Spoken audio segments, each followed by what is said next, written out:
Բարև ձեզ սիրելի ունկնդիրներ, ես Օֆելիա Կամավոսյանն եմ, հանրային ռադիոյի եթերում կրկին երկրորդ շնչառությունն է, առաջին հայկական մեդիա նախագիծը նախատեսված 60 եւ ավելի տարեկան անձանց համար։ Մենք անդրադառնում ենք ավագ սերնդին հուզող բոլոր թեմաներին՝ առողջ ապրելակերպ, հոբիներ, աշխատանքային իրավունք, վաստակած հանգիստ։ Մենք ներկայացնում ենք նաեւ այն անհատներին, որոնց կյանքն ու կենսակերպը կարող են օրինակ եւ ուղենիշ լինել բոլորիս համար, այնպես որ նորթափ եւ երկրորդ շնչառություն վերցեք։ Իմ այսօրվա հյուրը եկել է Գյումրիից, Հեռվից, Տիկին Սուսաննա Մկրտչյանն է, նկարչուհի, արվեստի վաստակավոր գործիչ, Գյումրու պատվավոր քաղաքացի,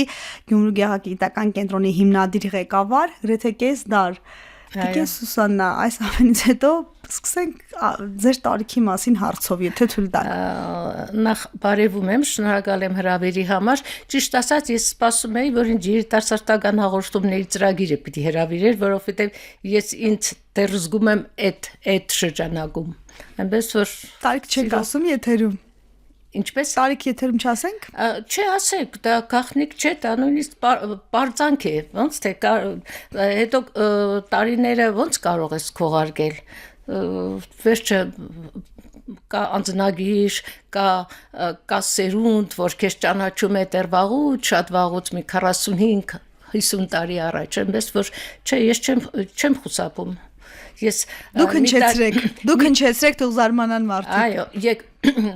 մեկ տարի ու կես հետո ես կդառնամ 80 տարեկան։ Հրաշալի է, հրաշալի։ Ուրախ եմ, որ եկաք, ուրախ եմ, որ մի տեսակ անհավատալի անկեղծ, որովհետև կյանքով լեցուն, մեր հեռախոսազրույցի ժամանակ էլ հետաքրքիր, ու գիտեմ, որ շատ հագեցած առօրյա ունեք։ Դուք դասավանդում եք, նկարում եք, կարում եք, ձեր առօրյայի մասին պատմեք։ Գիտեք ինչից է, ծերանալ չեմ հասցնում, անչափ զբաղված եմ։ Բոլոր զբաղմունքները ինչ որ թվարկեցիք, դա ընդամենը մի շատ փոքր մասն է։ Ամեն ինչով սիրում եմ զբաղվել եւ դասավանդել, եւ կազմակերպել, եւ հյուրեր ընդունել, եւ նկարել, եւ կարել, ցուցահանդեսներ կազմակերպել, այնպես որ օրվա մեջ շատ քիչ ժամանակ է մնում սուրճ խմելու, այդքան, ու ես գոհ եմ դրանից, որովհետև դա իմ կյանքն է, իմ առօրյան է, եւ ամբողջ կյանքի իմ ընթացքը այդպեսին է եղել։ Հիմա մի քիչ արագացրել եմ, որովհետև գիտակցում եմ, որ ժամանակը քանի գնում, իմ օգտին չի գնում, բայց ես աշխատում եմ հասցնեմ, որովհետև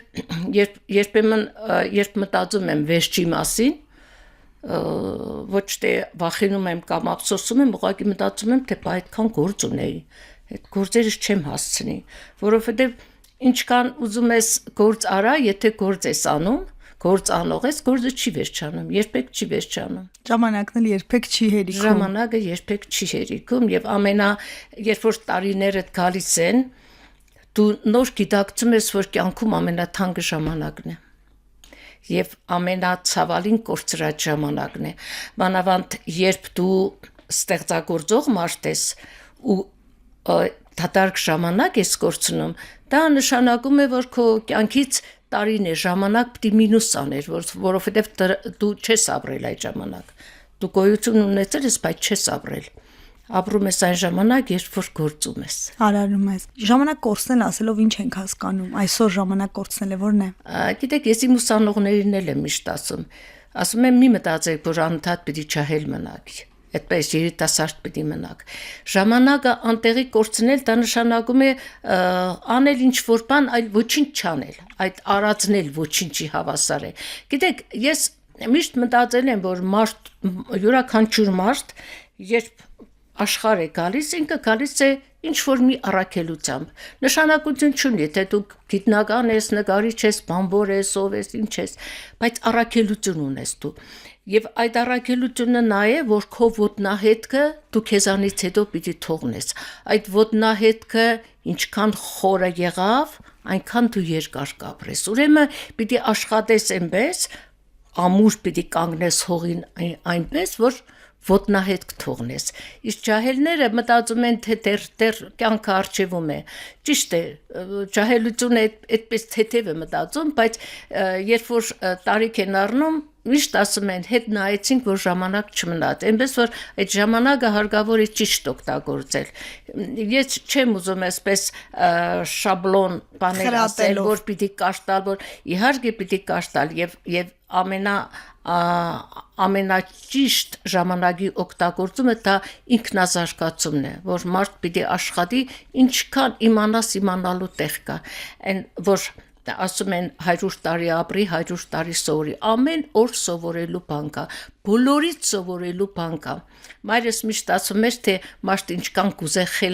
խելացի եղնի, երկու խելերի խոսք պիտի լսե։ Այսինքն բոլորից Խելառի հա,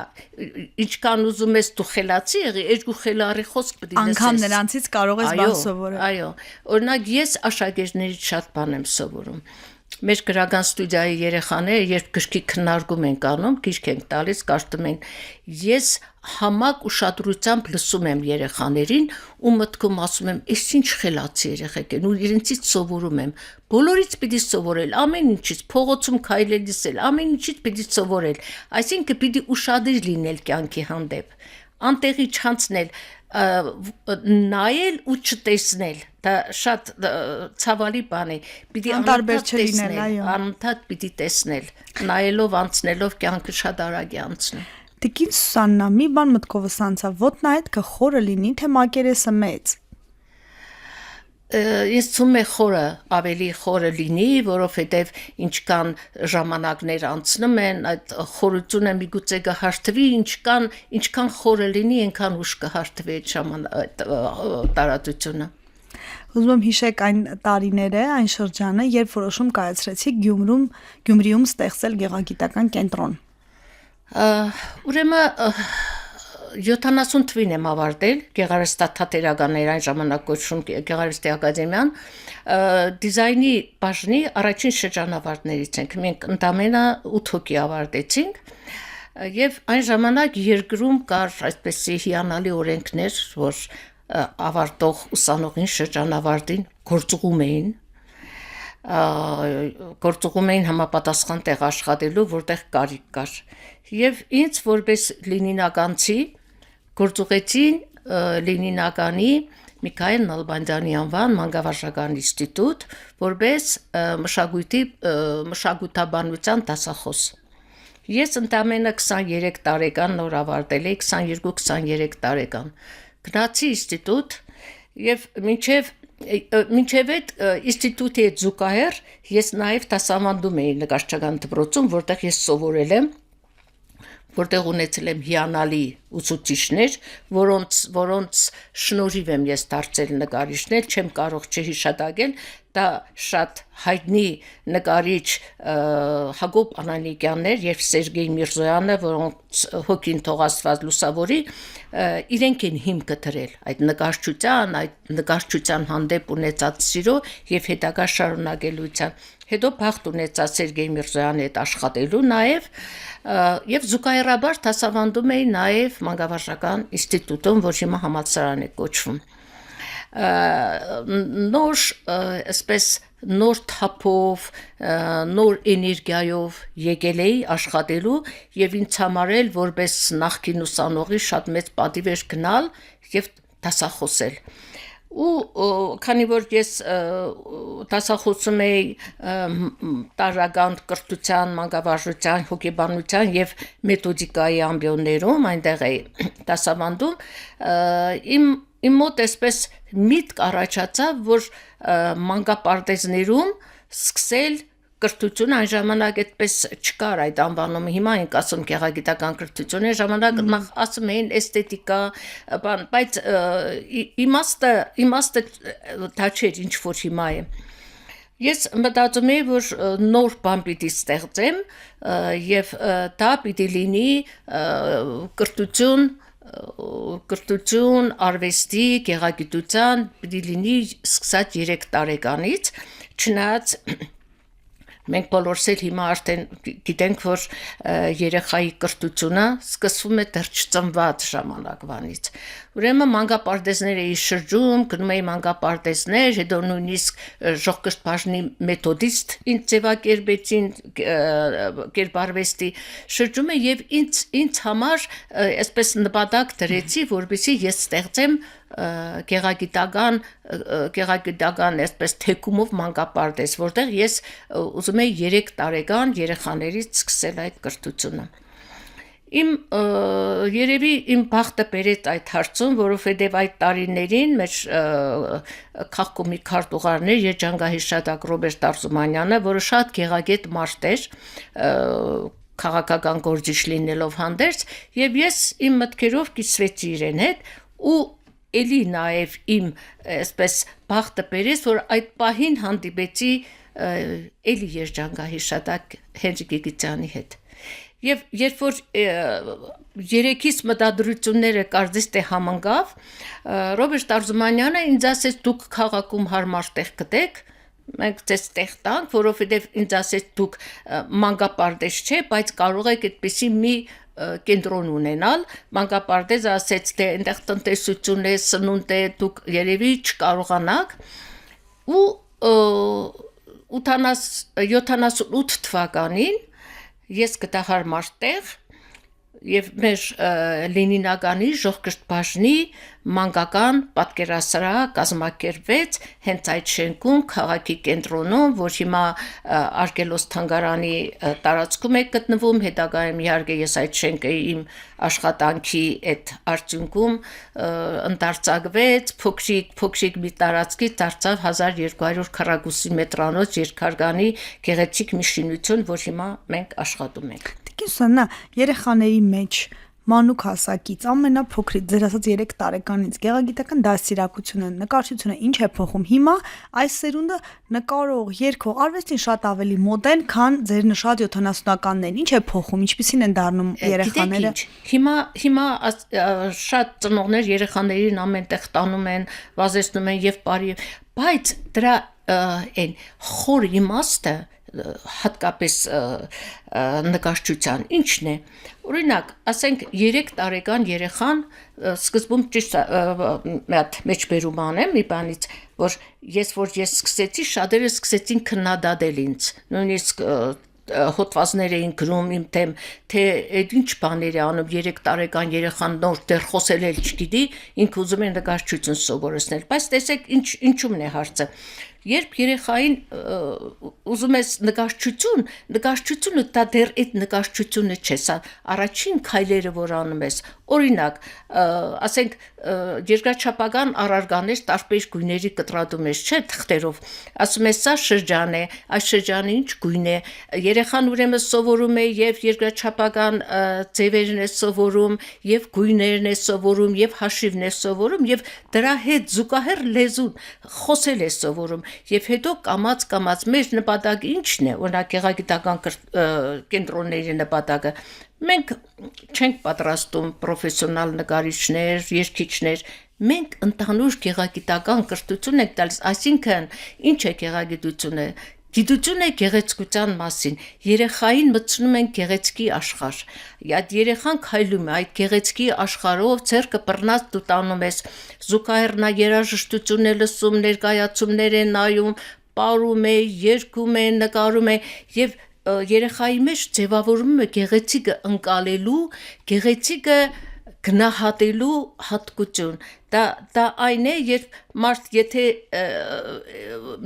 որևէ բանի գեղեցկությունը զգում է, օրինակ ասենք ճարտարապետական կոթողի գեղեցկությունը զգում է, հասկանում է, որ դա գեղեցիկ է, նա երբեք այդ պատի վրա չի խզմզի, երբեք չի փչացնի, այսինքն երբ ճանաչում է երեխան գեղեցիկը, պահպանում է, սիրում է, իսկ գեղեցիկն ինչ է, գեղեցիկ ինքը բարությունն է։ Բարություն, որ աշխարհում հիմա անչափ պակաս է, որի պակասը մենք զգում ենք։ Տիկին Սոնա, դուք հենց եկաք, ես հենց գեղեցկությունը ձեր մեջ տեսա, գույների մեջ տեսա,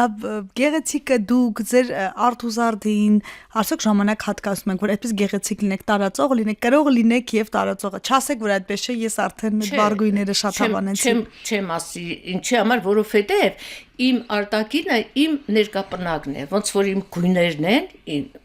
իմ նկարչության, իմ արտակին իմ ներկապնակն է, երբ ես իմ զգեստապահարանը բացում եմ, իմ հագուստների մեջ շատ ձևեր չկան, ձևերը նույնն են, միայն գույն են։ Գույնի, գիտեք ինչ է, գույնը դա մի շատ կախարդական բան է, գույնը տրամադրություն է, գույնը մարդու ներքին աշխարհ է, եթե այսպես փորձառու աչք ունես, դու մարդու արտակինից իր հագուկապից անմիջապես զգում ես, թե ներսում ով է։ Երբեմն որ ասում են թե այս մարդուն այս հագուստը չի սազում, դա նրանից է որ իր ներքին էությունից չի գալիս։ Երբ կարդում ես Թետչերի հուշերը, ինքը շատ մեծ տեղ էր տալիս արտաքինին եւ միշտ ասում էր արտաքինը դա մարդու ներքին աշխարհի արտահայտությունն է եւ ես գտնում եմ որ դա ճիշտ է եւ երբեմն երբ կողքից լսում եմ որ նայքլը այս մգշճանես ինչ գույներ է հագնում այդ տարիքին բայց տարիքը ընդհանրապես կապ չունի գիտեք տարիքը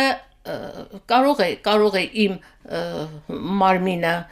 ինչ որտեղ տարիքի հուշել տա ոտքս ցավի, թևս ցավի, բայց ցավը նա է, որ մարմինդ կարող է ընդունի տարիքը, բայց սիրտդ հոգիդ չի ընդունում եւ այս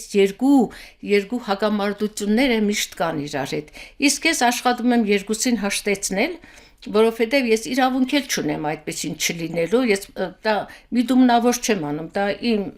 ներքին պահանջն է, որովհետեւ այդքան երեխաներ, այդքան երիտասարդներ ինձ են նայում։ Ինձ է նայում եւ ես կարծում եմ շատերի համար օրինակ եմ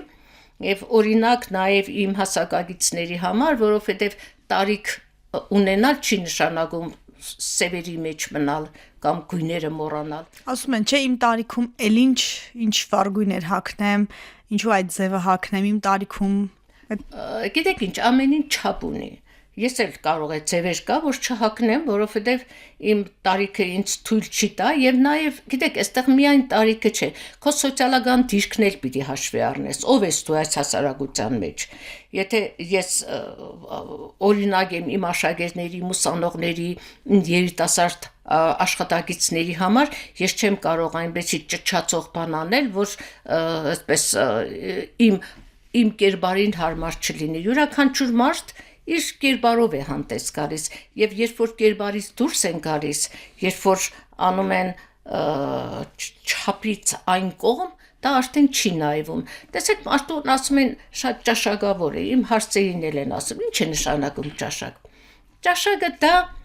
չափի զգացողություն է։ Գույնի զգացողությունն է։ Տեսեք, այդ չափի զգացողության մեջ մտնում է եւ գույնի զգացողությունը, եւ խոսելը եւ արտահայտվելը եւ շարժուձևը եւ նաեւ սեղանի մոտ իրեն կարողանալ, բայց այդ բոլորը մտնում է ճաշակի մեջ։ Եթե մարդ անճաշակ է ինքը եւ իր արտաքինով բոլոր ամեն ինչը անճաշակ կլինի եւ շարժուձևը եւ մարդկանց հետ հարաբերությունները։ Այնպես որ այդ ճաշակը նաեւ պիտի ասեմ, որ ճաշակը դա ներքին զգացողություն է, դա չես սովորեցնի։ Մենք աշխատում ենք երեխաներին ճաշակավոր մարդ դարձնել, որպեսզի ասենք կարողանա երաժշտություն լսել։ Դրա համար մեր կենտրոնում, երբ երեխաները աշխատում են, անպայման երաժշտություն է միացրած, մի օր դասական այսինչ գործն է միացրած, մի օր ժողովրդական այսինչ բաներ, տարբեր մի օր բան հանգիստ ջազ ենք միացնում, որ երեխան ոչ թե նստում լսում է, ինքը աշխատում է իր ենթագիտակցության մեջ, այդ երաժշտությունը տպվում է եւ ինքը անկախ իր կամքից կարողանում է երաժշտություն լսել։ Օրինակ այն երաժշտությունը, որը լսելի չէ, մենք չենք միացնում, այդպես երաժշտություն չկա մեր մոտ։ Հատուկ սննդակարգ, մարզումներ, այսինքն առողջ ապրելակերպը որպես այդպիսին դուք դրան ոնց եք վերաբերում, թե միայն ոնց որ հոգին սնելով եք, հոգևորով եք երիտասարդ մնում։ Գիտեք, երիտասարդ ժամանակ ես սպորտով եմ զբաղվել, սեղանի թենիս եմ պարապել, բավականին երկար ժամանակ, նույնիսկ ինստիտուտում արդեն որ ընդունված էի, էլի թիմում խաղում էի, բայց հատուկ հիմա ես ժամանակ ուղղակի չունեմ։ Ես սննդակարգ չեմ կարող պահել, որովհետև ամբողջ օրվա ընթացքում զբաղված եմ եւ իմ սնունդը շատ թեթև ես առանձին չեմ էլ մտածում թե ինչ, ուղղակի թեթև է շատ, քիչ քանակով ու այդպես ոչ շատ բարդ ուտելիքներ։ Ինքս լավ պատրաստում եմ, նույնիսկ խոհանոցային հաղորդումներ եմ վարում, բայց ես ունեմ իմ սննդակարգը ոչ թե հատուկ։ Ուղղակի ես շատ թեթև բան չեմ կարող ինձ թույլ տալ, ինձ դա բավարարում է։ Որոշ բաներ բացառված են սննդակարգից։ Չի ասի։ Չի ասի, ուղղակի եթե մեծ սեղան է պատրաստված, ես գիտեմ այնտեղից ինչ պիտի, ես ինչից պիտի օգտվեմ։ Կարող է ամենալավ բանը լինի, բայց ես դրանից չօգտվեմ։ Այնպես որ դա ինձ համար խնդրեմ չէ, այդ ծնվելու այդ Ժուշկալ եք, ասկետական մոտեցում ունեք։ Չեմ, այդպես առանձին ինձ համար առանձին ուշադրություն չեմ կենտրոնանում դրա վրա, բայց իմ տանեցիների համար, իմ հյուրերի համար շատ ընտիր պատրաստում եմ։ Իսկ արդակինին ես ոչ ճիշտ ասեմ, ես ոչինչ չեմ անում, հատուկ ոչինչ չեմ անում։ Երիտասարդացնող միջամտությունն է։ Ոչ մի բան։ Ես նկատեցի երնում մանիկյուր չեմ անում, շրթներ չեմ օգտագործում, այն մնացած ոչ մի բան չեմ անում։ Բայց դրա աչքերը փայլում են։ Այդ բանից է, երիտասարդությունից է։ Ասում եք ֆիզիկական տարիքը մարմնի հոգու բալանս է գտնում, որտեղ վրա է կանգնում, Տիկին Սուսաննա։ Երբեք չեմ կենտրոնանում դրա վրա։ Երբեմն ես որ մտածում եմ, թե վայ, մի տարի ու կես հետո 80 պիտի դառնամ, ու ես ինքս չեմ հավատում։ Այսինքն ներսում դեռ ուժ կա, էներգիա կա, էներգիա այնքան որ ասենք ինձանից շատ երիտասարդներ ասում են թե վայ ես ձեր էներգիան անսպառ է, իսկապես անսպառ է։ Երբ որ զգամ որ արդեն զիջում եմ, էներգիա սպառում է, ես իհարկե չեմ աշխատի։ Բայց հիմա ես որ մտածում եմ, ոնց կարող եմ ես չաշխատել, դա հնարավոր բան չէ։ Ապագայի պլանների մասին ասեք, քանի տասնամյակի ունեք։ Դեդ չգիտեմ, այդ Աստծո տնօրինության ով ասված ինչքան կամեցավ, եթե կենտրոնանանք դրա վրա պիտի Դուք պլանների մասին պատմեք։ Պլանները ինքան շատ են, ես որ մտածում եմ, թե ասում եմ, ես ինձ որ հարցում են առողջությունդ լավ է, ասում եմ, չգիտեմ, չեմ հասցնում հիվանդանամ, ժամանակ չունեմ հիվանդանալու։ Հիմա ես առաջիկայում մի նոր անհատական ցուցահանդես ուզում եմ անել, շատ մի 4 տասնյակի տավել անհատական ցուցահանդեսներ ունեցել եմ։ Հիմա մտածում եմ երևի Իջևանի ցուցասրահում շատ լավ ցուցասրահ ունեն, բավականին մեծ, իսկ իմ աշխատանքները անչափ հադուխաշիվ չկա։ Երևի այնտեղ ցուցահանդես կանեմ առաջիկայում, տեսեք ինչ է, ես մի քիչ հանգարց, որ իմ կյանքը մի քիչ պես դանդաղակայլ գնա, ես անչափես ելք եմ փնտրում, թե ինչ անեմ, ոչ մի բան որ չլինի գերների կհրավիրեմ, բաներ կսարքեմ, կհրավիրեմ, ցուցահանդեսներ կանեմ։ Հիմա ամենամեծ այսպես հոգսը, ասեմ երազանքը, ուզում եմ ինձ ալբոմ տպեմ, որովհետև մինչև հիմա ոչ մի ալբոմ չունեմ ես։ Ունեմ հարյուրավոր գործեր, բայց ալբոմ չունեմ, որովհետև ես ճիշտ ասած այդպես բաների շատ ուշադրություն էլ չեմ դարձնում, անփույթ եմ։ Տեսեք, նկարում եմ օրերով, ամեն օր այդպեսի ժամ չկա մի բան, որ ես ազատ լինեմ եւ հանգարց այդ նկարչություն ամեն ինչ անում եմ, բազմաժանր նկարիչ եմ, ամեն ոճով աշխատում եմ։ Իսկ իմ այս վերջին տարիների աշխատանքները իմ ոճը դա իմ հեղինակային ոճն է, որ ես ստեղծել եմ, որը կոչել եմ ռելիեֆային նկարչություն, դրա հիմքը թղթի մակուլատուրան է եւ այդ թղթերով ես ստանում եմ ռելիեֆային նկարչություն եւ բավականին պես լավ արձագանք ունի։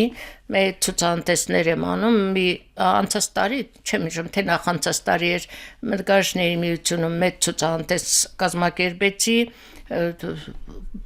մոնումենտալ գործերով եւ իմ աշխատանքների հիմնական թեման դա Գյումրին է, Գյումրի Ալեքսանդրապոլը։ Հատկապես այս երկրաշարժից հետո այս տարիներին իմ աշխատանքի թեման ես դարձրել եմ Գյումրի Ալեքսանդրապոլ, սա ես միտումնավոր եմ, ճիշտ է իմ ներսից է գալիս ցանկությունը, բայց միտումնավոր, որովհետև իմ գործերի մեջ ես պատմում եմ Ալեքսանդրապոլի մասին, պատմում եմ այն քաղաքի մասին եւ նաեւ իհարկե Լենինականի, որին երիտասարդ սերունդը ծանոթ չէ, չի տեսել են մեր գեղեցիկ լավ Ակունքն եք ցույց տալիս։ Եվ ես պատմություն եմ անում, որովհետև իրենք չեն կարդում, ալարում են, չեն նայում, ես պատմություն եմ սարքել իմ նկարներով, Գյումրու մշակույթի եւ հագուստների եւ ծեսերի, այդպիսի մեծ մոնումենտալ գործեր եմ արել։ Ու ամենամեծ միգուցե մի քիչ շատ այսպես մեծ նկարտումներ ունեմ, բայց ես կուզենայի, որ մեր քաղաքը ինձ տար մի տարածք, որը ես ինքս կնորոգեի, եւ այդ տարածքում այդ ամբողջ Գյումրվա նկարները ամբողջ այնտեղ կցուցադրեի, կդառնար Գյումրվա թանգարան, Գյումրի Ալեքսանդրապոլի մասին պատմող թանգարան, որը հետո կնվիրեի քաղաքին։ Հրաշալի։ Հետո կմնար քաղաքին որպես հուշ, բայց ցավում եմ, որ հիմա մեր երկրի վիճակն այնպիսին է, որ մշակույթին ուշադրություն դարձնող չկա եւ այս տեսակ հարցերը դու ինքնուրույն պիտի լուծես քո ինչպես որ մինչեւ հիմա լուծել եմ իմ բոլոր տեսակի բոլոր երկրում աշխարհի բոլոր երկրներում ցուցանտեսները միայն ու միայն իմ միջոցներով է արվել բայց հրաշալի նպատակ է շարունակել ստեղծագործելու ու ձեզ համար չանանցնական նպատակ է այնուամենայնիվ, որովհետև սերունդներին ճանաչել տակ Գյումրին Ալեքսանդրապոլը։ Ինչքան որ անձնական է, որ ես դրանից այսպես գերագույն հաճույք եմ զգում, էլի այդ աշխատանքների, աշխատանքի process-ը դա մի կախարդական բան է, դա բառերով պատմել հնարավոր չէ, երբ որ դու մխրճվում ես այդ եւ թեմայի մեջ եւ կատարելու մեջ ու դա քեզ դրանից է մարդ երիտասարդ մնում, չես հասցնում ծերանալ, դու անընդհատ ընթացքի մեջ ես։ Ինձ դա չի զարմացնում, Թաթոսը մեր եթերում արդեն ասել է, որ նկարելու ժամանակ ես անեանում եմ դրանքին փափախ ապրած տարիներն են, ես գիտեմ, գաղտնիք չի։ Գիտեք, ես որ մտնում եմ արվեստանոց ու դուռը փակում եմ, ծածկում եմ դուռը, դա լրիվ ոնց որ աշխարհից կտրված մի տեղ լինի, չնայած քաղաքի կենտրոնում եմ, տանը մոտ շատ լավ արվեստանոց, բագով, սիրուն, դա մի ուրիշ աշխարհ է, այնտեղ էներգիան լրիվ ուրիշ է, այնտեղ որ մտնում ես, նույնիսկ եթե մտնեմ ու չնկարեմ, այդ էներգիայով լիցքավորված գնում եմ առավոտ իմ աշխատանքի տեղում էլի մի փոքրիկ սենյակ եմ առանձնացրել, որտեղ նկարում եմ, որպեսզի այնտեղ ես իմ ստացած էմոցիաները այնտեղ վերարտադրեմ։ Հրաշալի է, Տիկին Սոնա, ես մաղթում եմ, որ անսպար ստեղծագործելու ջիղ ունենաք, ու մենք էլի հանդիպենք, որովհետև մի նոր շարք ունենք, որ կոչվում է +- 100, ես խոստանում եմ 20 տարի հետո այդ շարքում էլ ներառել ձեզ։ Մեր շատ հարգված մեր քաղաքոմի քարտուղարին Տոնարա Հարությունյանին, երբ 80-ամյակը պիտի նշեինք, եկանք հավաքվեցինք ընկերներով, ես զանգեցի, ասեցի, թե Տոնար հասկանազնա, որոշել ենք ձեր 80-ամյակը նշենք, ասեց, չէ Սուսան ջան, չեմ ուզե, ասեցի, ինչի Տոնար հասկանազնա, դու կարժանի եք բան, ասեց, 80-ամյակը նշեցին, մյուս օրը կմեռնի, բայց ինքը փառք Աստծո մինչև հիմա կա, 93-94 տարեկան է, այնպես որ հուսանք։ Շնորհակալ եմ, որ եկաք, շնորհակալ եմ, որ այս զրույցն եղավ, ժամանակը ցավոք կարճ է, որովհետև ես էլ հարցեր ունեի, էլի պիտի հանդիպենք, շնորհակալություն։ Խնդրեմ։ Ակտիվ եղեք, լսեք մեզ Հանրային ռադիոյի armradio.am կայքում, դիտեք հաղորդումը։ Բաժանորդագրվեք երկրորդ շնչառության YouTube-ի ալիքին, գտեք մեզ TikTok-ում, Instagram-ում, Facebook-ում, գրեք ձեզ ուզող հարցերի մասին։ Մենք դրանց անպայման կանդրադառնանք հաջորդիվ։ Առողջ ու երկար կյանք եմ մաղթում։